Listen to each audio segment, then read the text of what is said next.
When you are trying to learn something new in bits and pieces, like learning from YouTube videos, for instance, it can sometimes be difficult to figure out how all the pieces fit together. In this video, I will show you a high-level overview of the bookkeeping process and how cash flow can sometimes suffer at various stages of the process. In addition, we will discuss how to fit all the pieces together for a smooth flow of money into and out of any business.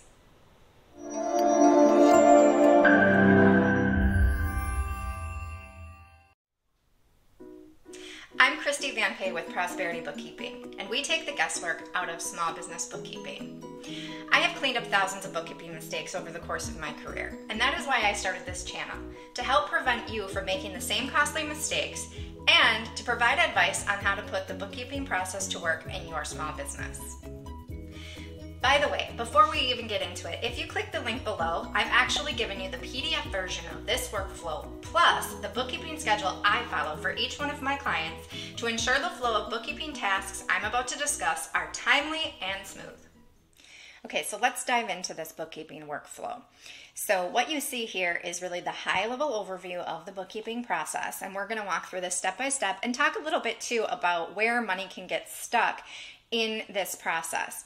So obviously with any new business, we need to get the word out. We need to let people know that we exist. And also after you've been established for a while, you also still need to do marketing, and that's a continual flow. So basically this process is a completely circular process, because after you do your initial marketing and get your initial customers and everything, money is going to flow through and it's going to come right back, and hopefully you're going to reinvest in marketing again so that you can keep revenue flowing in, that you can keep, customers coming in and that kind of a thing. So the first thing that we do is we start out with marketing. And unfortunately, when they say you need to spend money to make money, in this case, it is a little bit true, at least for the most part. You probably need to spend at least a little something on marketing costs to get started. So right off the bat, we have the line here showing there's an expense incurred, okay? But hopefully it won't take long, and those expenses are going to pay off for you, and you're going to get a new customer. Now, there's two different ways that this can happen. If you have, say, a retail business or a restaurant or something where the customer pays you at the time of receiving the product or at the time of receiving the service, that's called point of sale, you would then have a sales receipt here, which in turn would lead to payment, which in turn you would put into the bank, okay? Money typically doesn't get stuck here. The only time it could get stuck, I guess, is if maybe you just take too long to get your money to the bank. So you've received the payments, but maybe you have it sitting in a safe in the back office or something like that, and you can only get to the bank once a week or once every couple of weeks or whatever. Obviously, that's going to affect your cash flow because that money is not in the bank ready for you to use. Okay, but other than that, money doesn't really get stuck in that particular flow. The other scenario is you might receive a customer and they're going to pay for the service at a later time. So maybe you put together an estimate or a proposal or a quote for them, and then they agree to that quote, so then we have a contract. Now, in order to fulfill that contract, there's going to be a couple of things we need. We're probably going to need to purchase some supplies or maybe some software subscriptions or whatever it is that we need to either provide the service or the product that our customer has agreed to buy from us. So that comes down here, and a purchase order, and not every business uses purchase orders. Typically this happens in the larger businesses where you have larger departments of people and it just helps in the communication.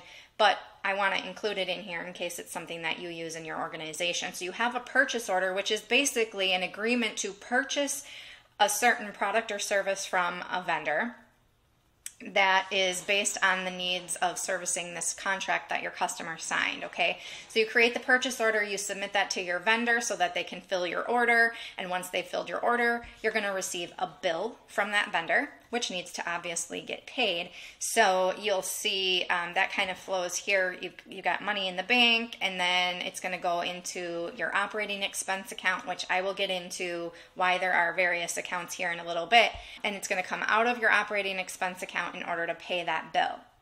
Or alternatively, maybe it's just something that you're going to go out and purchase just like your customer would purchase from you here, you receive the product or service and immediately pay for it. If that's the case, then that would be an expense for you, okay? So still coming out of your operating expense, except you're just paying for it at the time of receiving it versus paying for it at a later time.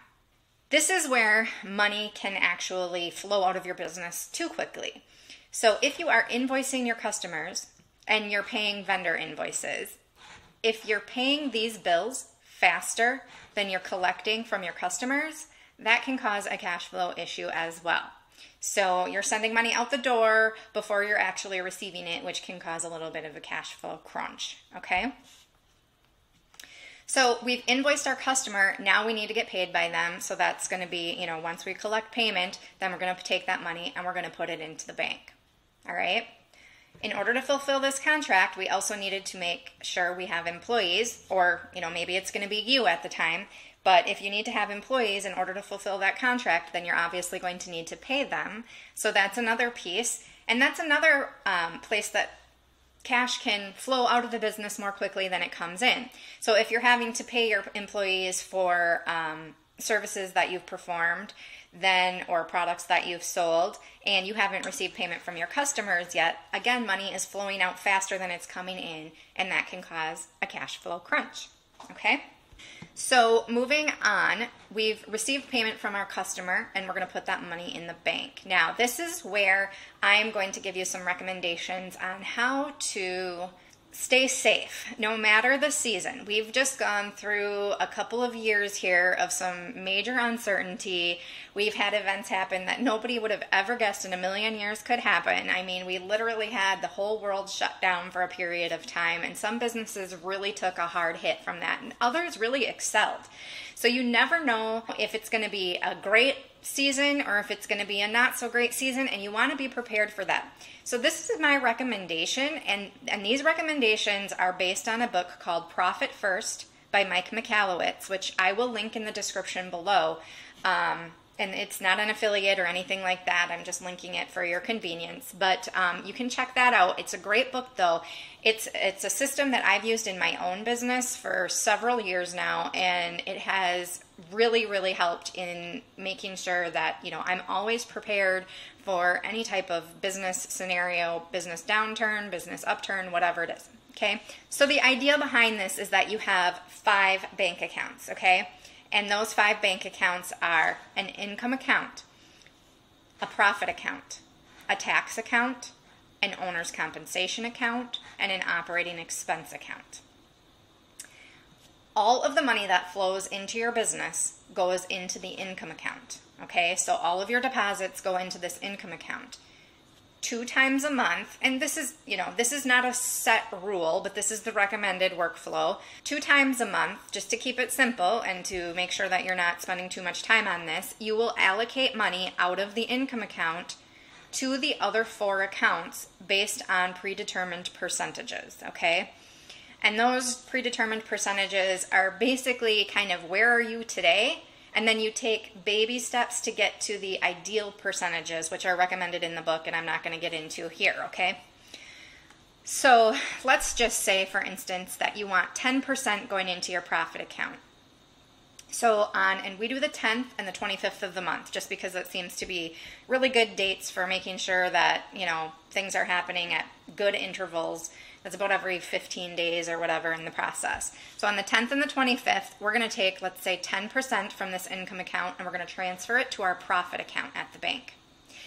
And let's say we want 15% getting set aside for our taxes, and this could be sales tax, this could be payroll tax, but really what we're talking about in most cases here is your income taxes, okay? But let's say that you do have to pay sales tax. So maybe you want to put 5% of your deposits aside for sales tax, or 5.5%. If you live in Wisconsin, 5.5% is pretty much the tax rate for most counties. So 5.5% you want to put into your tax account, and maybe you want to set aside 10 or 15% for income taxes at the end of the year. So you're just going to, whatever that percentage is, you're going to move that from income to the tax account, okay? Then you're going to take whatever you decide that you can reasonably afford to pay yourself a salary for the year, and you want to predetermine that at the beginning of the year. You don't want to just be basing this willy-nilly throughout the year, like, oh, this month I'm going to take this month and this much, and this month I'm going to take that much. You kind of want to have an idea of, each month I'm going to take this amount if I'm able to do that. And by following this process, you should be able to do that most of the time, okay? So let's just say you're going to put 30% then into the owner's compensation account. So you would transfer that, and whatever's left over is going into the operating expense account. And that is what you have to spend on operating expenses. So it really kind of forces you to keep an eye on things and make sure that you're not overspending. Watch your expenses. Don't get crazy and start doing all kinds of crazy spending just because you have a good month. Whatever's available in that account is what you have to spend. So you have to keep an eye on that. So I don't know, 100 minus 10 minus 15 and 30, so that's 45, 55. So that leaves you, I think, 45% to put into your operating expense account, let's say, in this example, okay?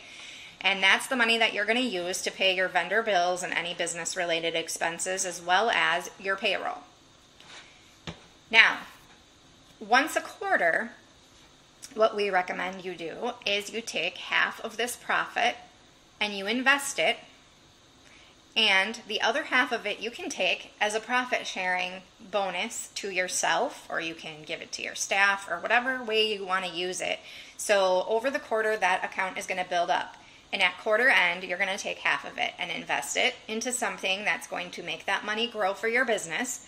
And even if it's just right now, if it's a small amount right now, maybe it's as simple as a money market account earning 0.5% interest, whatever. Either way, you're just putting that money kind of to work for your business until you have enough to be able to make it work harder for your business, and keeping it as a safety net. And then the other half of it you could take as a profit sharing if you wanted to, or if you have debt that you want to try to pay down a little bit faster, unhealthy debt, which I'm not going to get into that either, but there's good debt and there's bad debt. But if you have bad debt, like credit card debt, you maybe want to use that 50% to pay down that debt faster, okay?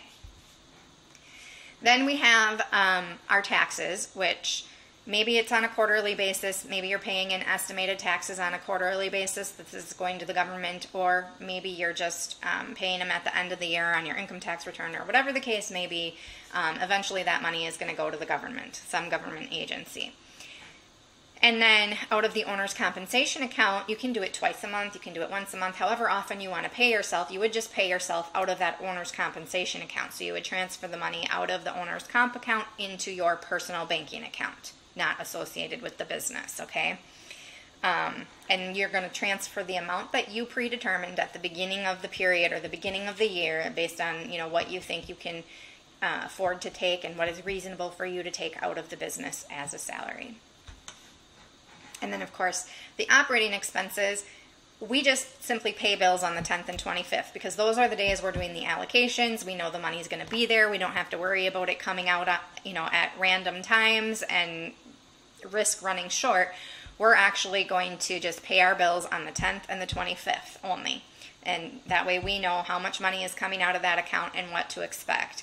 And then the other thing to note is that, on a regular basis, maybe even daily, depending, you may want to just check in with your bank and see where this account is at. Just make sure that you're not overdrafting or anything like that. But that's totally up to you. And that you can find on the bookkeeping schedule that I've linked in the description below. So hopefully you found this overview of the workflow process helpful. And if you have any questions, obviously feel free to post those in the comments. I have given you a high-level overview of what a typical bookkeeping process looks like, including my secret to making profit and cash reserves a priority in your business. But if you want to know exactly when and how often to perform each step of the process, download the free bookkeeping workflow schedule linked in the description below. If you found this video helpful, please don't forget to give it a thumbs up, and if you haven't already done so, subscribe to the channel. Comment below. Which part of the workflow does cash tend to get stuck in your business? Thanks for watching, and see you next time.